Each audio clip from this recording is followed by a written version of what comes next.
Good morning to all my students of class 10th. Now, today we will discuss the remaining question of the exercise point 2 of the chapter of surface area and volume.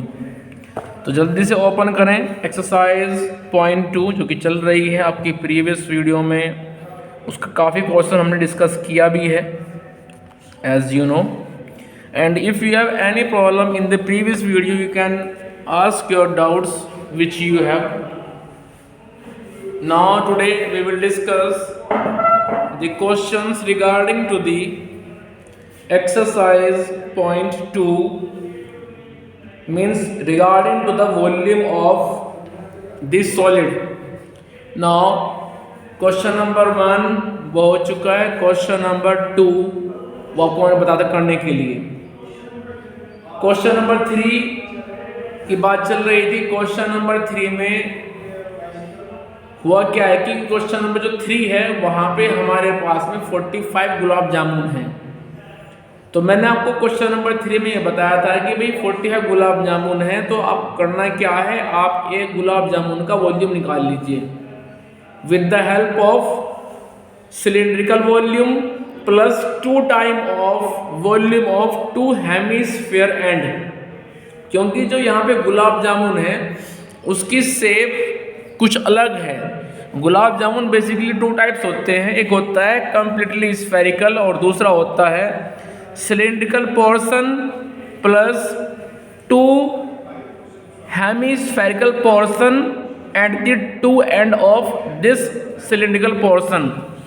Clear? चलिए, तो हमें करना क्या है, हमें निकाल के एक गुलाब जामुन का वॉल्यूम उसको कर दीजिए मल्टीप्लाई 45 से, तो आ जाएगा 45 गुलाब जामुन का वॉल्यूम। उन 45 गुलाब जामुन के वॉल्यूम का 30% कर लीजिए कैलकुलेट, तो उतना शुगर उन 45 गुलाब जामुन में अवेलेबल होगा। क्लियर? चलिए, इसके बाद क्वेश्चन नंबर 4 वो हम करा चुके हैं। क्वेश्चन नंबर 5 पे आइए, page number is 248, exercise is 13.2, exercise is 13.2। Now question number 5, in question number 5 we have a vessel is in the form of inverted cone. अब इन्होंने एक वर्ड लिखा है यहाँ पे, इनवर्टेड कोन। आगे पढ़िए, इट्स हाइट इज 8 सेंटीमीटर। इस कोन की जो हाइट है वो आपको दी गई है 8 centimetre. And radius of its top which is open is 5 centimetre. दरअसल जो कोन है वो ऐसे बना हुआ है,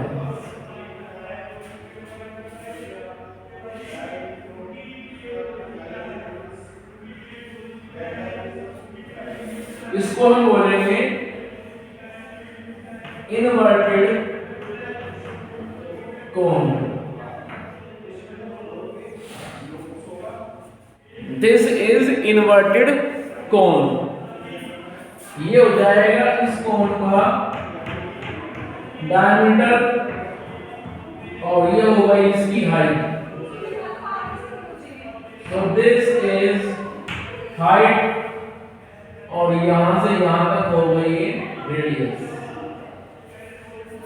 चलिए, अब क्वेश्चन में कह रहे हैं अ vessel is in the form of inverted cone, it's height is 8 centimetre.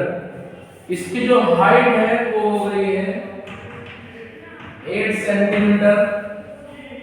उसके बाद चलिए आगे, radius of its top, radius of its top is 5 centimetre, means R is equals to 5 centimetre.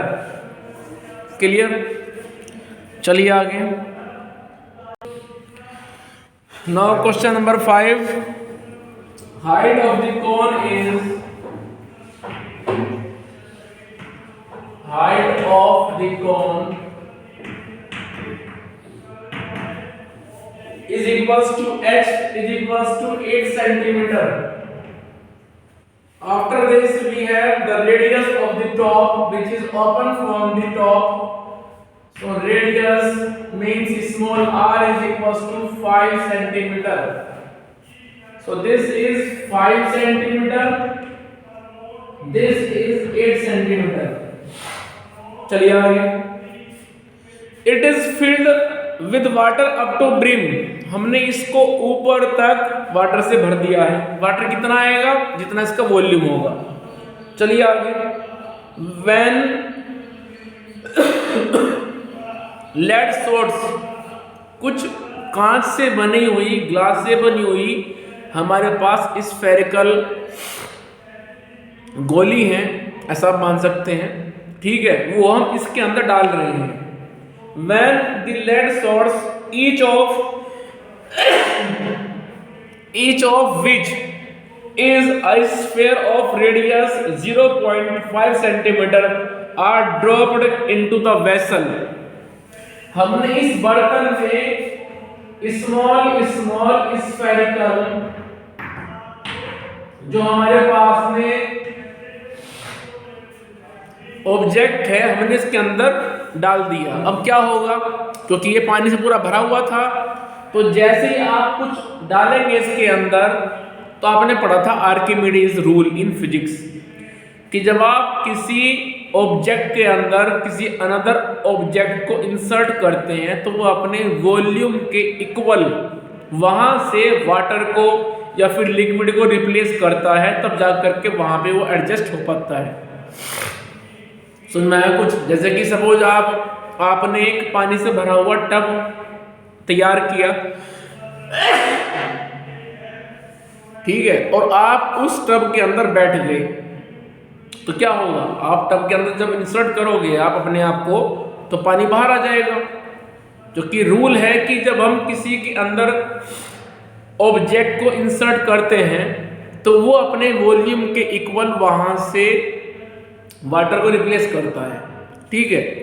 तो जब हम पानी से भरे हुए किसी बर्तन में कुछ स्फेरिकल बॉल्स डालेंगे तो वो अपने वॉल्यूम के बराबर वहां से वाटर रिप्लेस कर देंगी।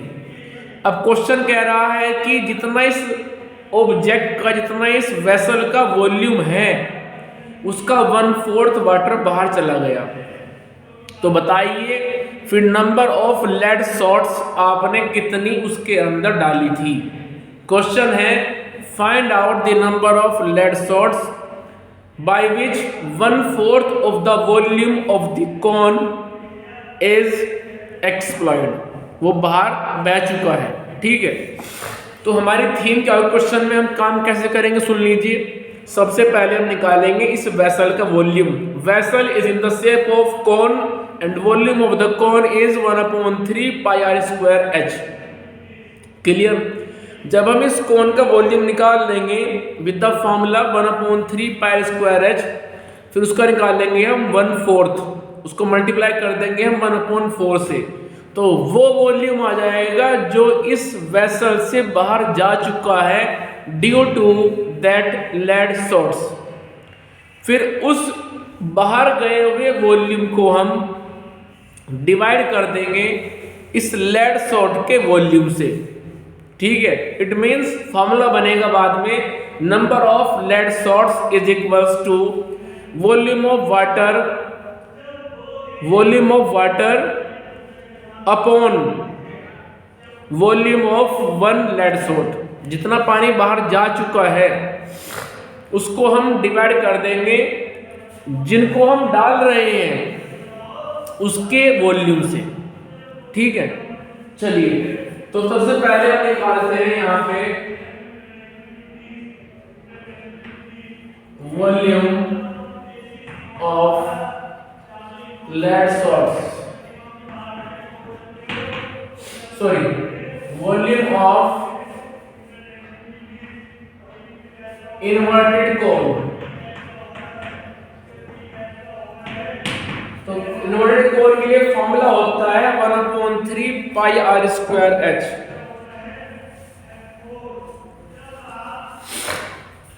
One upon 3 pi r square h is equals to 1/3 pi को रखिए आप 22/7, उसके बाद r रखिए 5 into 5, उसके बाद हाइट इज 8, इसको आप अभी यही छोड़ दीजिए सेंटीमीटर क्यूब, यानी कि उस कोन के अंदर कितना वॉल्यूम वाटर आ सकता है। क्लियर? चलिए इसके बाद आप निकालिए वो वॉल्यूम जो बाहर बह गया। Volume of water that flows out, वो वॉल्यूम उस वाटर का जो इनको अंदर डालने से बाहर बह गया है, उसको निकालिए, is equals to 1/4 of the volume of inverted कोन।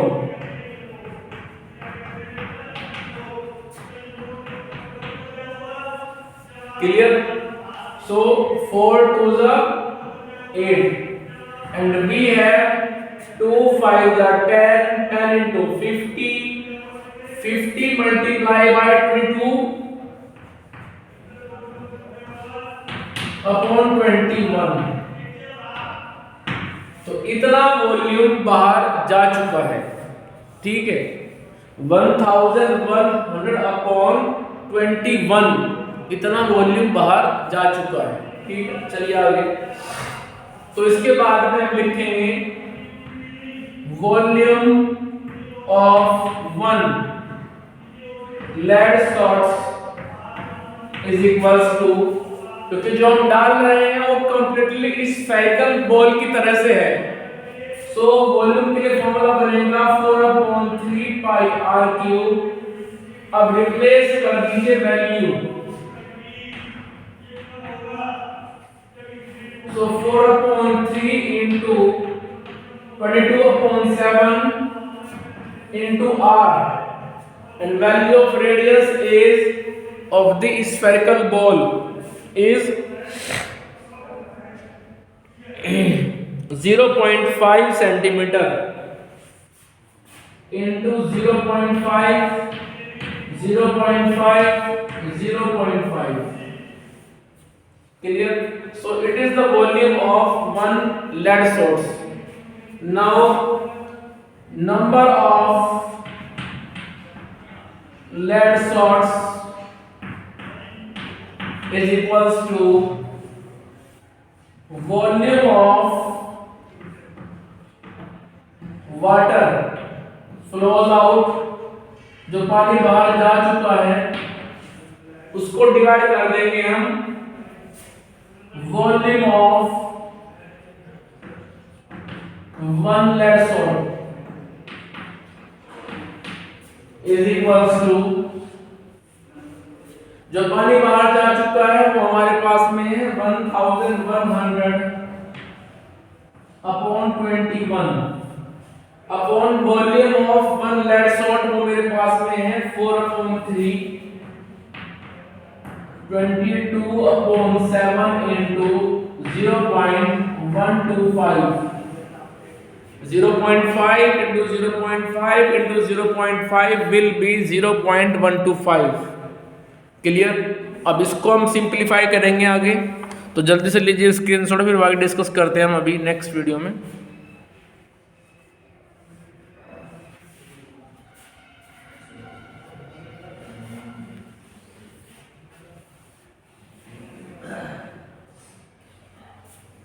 चलिए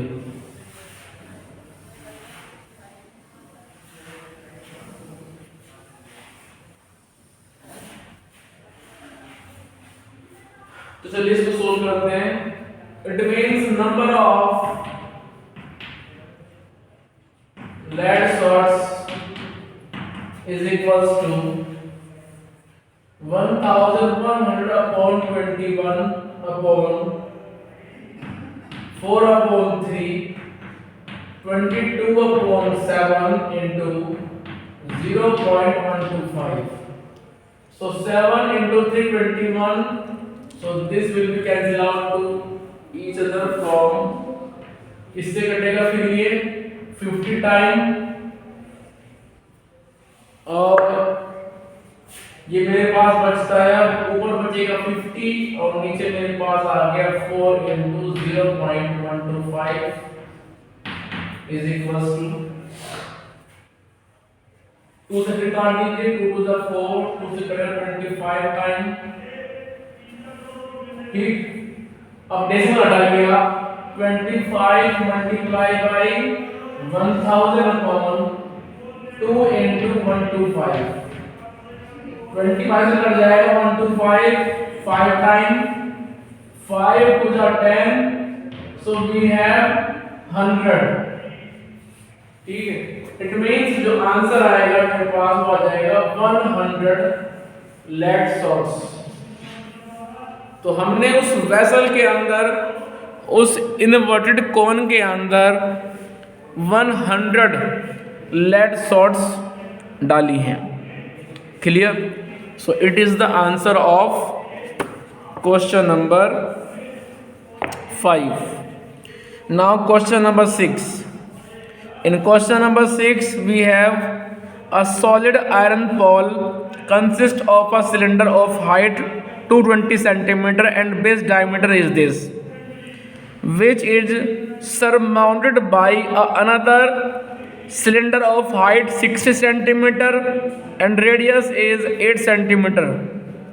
So basically we have two type of cylinder। तो चलिए बनाते हैं इसकी पहले फिगर।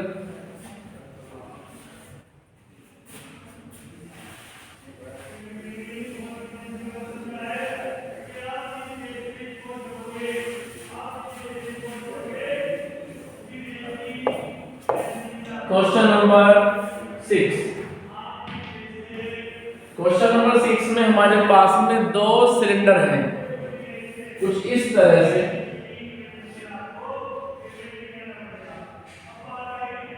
और एक मेरे पास में है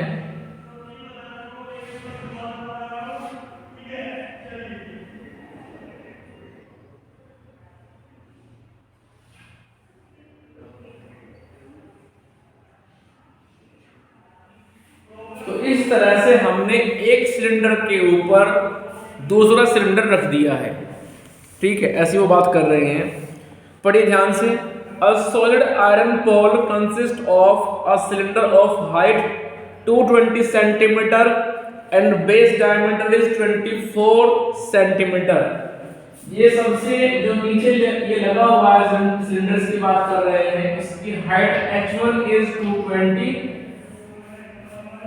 and base diameter is 24, so radius means r1 is 24 upon 2 12 centimeter, so radius हो गई 12 सेंटीमीटर।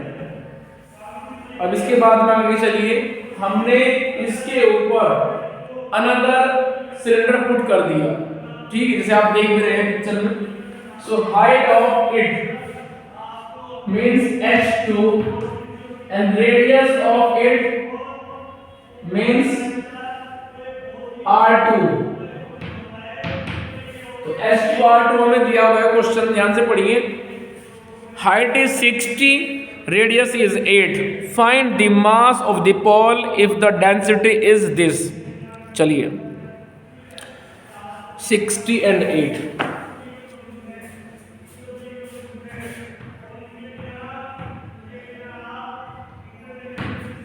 हमसे वो पूछ रहे हैं इस आयरन पोल का टोटल मास। मास क्या होता है? मास होता है volume into density. Density question में दी हुई है कि 1 सेंटीमीटर क्यूब में 8 ग्राम वेट होता है, ठीक है, it is density. So first of all calculate the volume of this figure. After calculating the volume, multiply it by density because mass is equals to volume into density, and volume is in the two figure. First of all, volume of the base, then volume of upper part, volume of top. Formula will be same, pi r square h, ठीक है। तो चलिए total volume of iron pole is equals to pi, इसका volume कितना आएगा, suppose इसका volume V1 है, इसका वॉल्यूम V2 है, तो V1 आ जाएगा 1/3 पाई R1 स्क्वायर H1 और इसका वॉल्यूम V2 आ जाएगा 1/3 पाई R2 square H2। Clear? So V1 plus V2 it means 1/3, sorry 1/3 तो नहीं है यहाँ पे, 1/3 तो कौन में होता है, सो पाई R1 square H1 plus pi R2 square H2।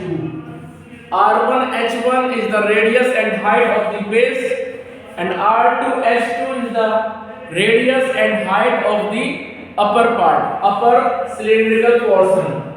सो दोनों में से पाई कॉमन ले लीजिए तो बचता है R1 square H1 plus R2 square H2। Now replace the value, pi को रखिए आप ऐसे ही, R1 square, R1 is 12, so 12 into 12 into H1 is 220, R2 is 8, so 8 into 8 and H2 is 60। इसको इवैल्यूएट कीजिए, यह आ जाएगा 14422, ये 64 into 60, so it will be पाई। इसको सॉल्व कीजिए,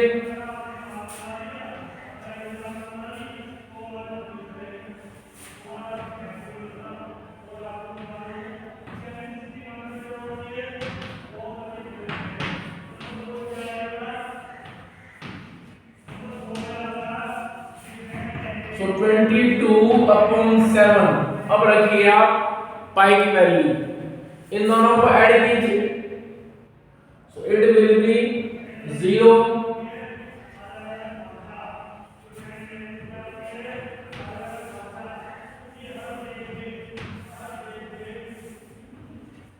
ये आ जाएगा। ठीक है, अब चेक कर लीजिए क्या ये 7 से डिविजिबल है, डिविजिबल नहीं है, इसको आप ये छोड़ दीजिए। It is the volume of this iron pole, but we want to calculate mass, so formula for the mass is volume into density। volume is 22/7 into 35520 and density is 1 centimeter cube is equals to 8 gram. So multiply it by gram. Question में पाई की value दी हुई है 3.14, तो आप 3.14 रख दीजिए, तो 3.14 into 8। अब इसको आप सॉल्व करेंगे और ये ग्राम में आपकी वैल्यू है। ठीक है, इसको सॉल्व करना है और सॉल्व करने के बाद आप इसका आंसर निकालेंगे। चलिए, इसके बाद कुछ क्वेश्चन बचे हुए हैं इसमें, जैसे कि क्वेश्चन नंबर बचता है अब आपके यहाँ पे question number 7 and question number 8। In question number 7 we have a solid consisting of red circular cone of height 120 and radius 60 cm standing on a hemisphere of radius 60 cm is placed upright a right circular cylinder। हुआ क्या है, question number 7 में जो base है वो तो cylindrical है, लेकिन उसके ऊपर हमने एक कोन को रख दिया है। तो क्वेश्चन नंबर 7 में जो पिक्चर बनेगी वो कुछ इस तरह से बनेगी कि उसका लोअर पार्ट तो हो गया एक सिलिंड्रिकल पार्ट, और ऊपर हो गया इसमें एक कोन। इस तरह से आप मान के चले। तो वो कह रहे हैं आगे इसमें कह रहे हैं कि it is the full of water touches the brim, find the volume of water left in the cylinder if radius of the cylinder is this and this. तो इस तरह से इसकी पिक्चर बन जाएगी। ठीक है, इसको आप कर लेंगे। सॉरी, क्वेश्चन नंबर 7 में पिक्चर ऐसे नहीं है भाई, रुको ध्यान से। क्वेश्चन नंबर 7 में पिक्चर बनेगी ऐसे कि सबसे पहले तो हमारे पास में है एक कोन, जिसको रख दिया हमने हेमिस्फेयर के ऊपर, और अब हमने ये फिगर कंप्लीटली फिट कर दी है एक सिलेंडर के अंदर इस तरह से। ठीक है, तो ये फिगर कुछ ऐसे बन जाएगी। तो वो कह रहे हैं कि अब इस सिलेंडर के अंदर कितना वाटर बचेगा। ये सिलेंडर फुल ऑफ वाटर था, लेकिन इसके अंदर हमने जब हेमिस्फेयर विद कोन इंसर्ट किया तो यहाँ पे जाहिर सी बात है कुछ चेंज आएगा, जिसके बारे में आपको करना है कैलकुलेशन। सो क्वेश्चन नंबर 7 की फिगर मैंने बना दी है, इसको आपको सोल्व कर लेना है। इसके बाद क्वेश्चन नंबर 8। क्वेश्चन नंबर 8 वो एक जो एग्जाम्पल है, इसकी जो फिगर बनेगी, नीचे हमारे पास एक स्फीयर है, इस स्फीयर में ऊपर की तरफ एक सिलिंड्रिकल नेक लगा दी है हमने, जैसे इस तरह से बन जाएगी फिगर। ये तो हो गया हमारा स्फीयर, और उसमें यहां से हटा करके हम ऐसे लगा दें। ठीक है, तो उसमें ऊपर तो हो गई सिलिंड्रिकल नेक और नीचे हो गया ये स्फीयर। तो इस तरह का ऑब्जेक्ट बनेगा क्वेश्चन नंबर 8 में। ठीक है, यदि कोई प्रॉब्लम आती है क्वेश्चन नंबर 7 और 8 में तो आप पूछ सकते हैं, कोई प्रॉब्लम नहीं, आपको मैं बता दूंगा। लेकिन 7 8 को आप एटलीस्ट 1 टाइम एक बार जरूर करके देखें। ठीक है, यदि कोई प्रॉब्लम आती है, क्वेश्चन का आंसर नहीं आ रहा है, and if you are facing another problem then you can share your problem with me. ठीक है, इस क्वेश्चन को फिर मैं ही करा दूंगा, लेकिन इसको कम से कम 1-2 बार अपने आप ट्राई जरूर करें, क्योंकि मैथमेटिक्स में प्रैक्टिस चाहिए होती है। प्रैक्टिस यदि आप नहीं करेंगे तो फिर प्रॉब्लम आएगी आपके लिए ही, एग्ज़ाम में आप कुछ कर नहीं पाएंगे, बिकॉज मैथमेटिक्स में प्रैक्टिस ही मेन होती है। तो कोई प्रॉब्लम मिले उसको स्टार्टिंग में समझिए, कहना क्या चाह रहे हैं, कैसी फिगर बनेगी और क्या हमें निकालना है। जो डाटा दिया हुआ है उस डाटा को आपस में कीजिए कोरिलेट, और फॉर्मूले यूज़ करके आप क्वेश्चन का आंसर निकाल सकते हैं। ठीक है, तो इस तरह से आप इन प्रॉब्लम को सॉल्व करेंगे। और यदि कोई प्रॉब्लम बचती है, किसी का आंसर नहीं आ रहा है, सॉल्व नहीं हो रहा है, तो आप ज़रूर शेयर करें। शेयरिंग करना बहुत ज़रूरी है। यदि आप प्रॉब्लम शेयर नहीं करेंगे तो फिर प्रॉब्लम आनी है, आपके एंड से भी और हमारे एंड से भी, क्योंकि आप फिर एग्ज़ाम में उसको जो है अचीव नहीं कर पाएंगे।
आपके सामने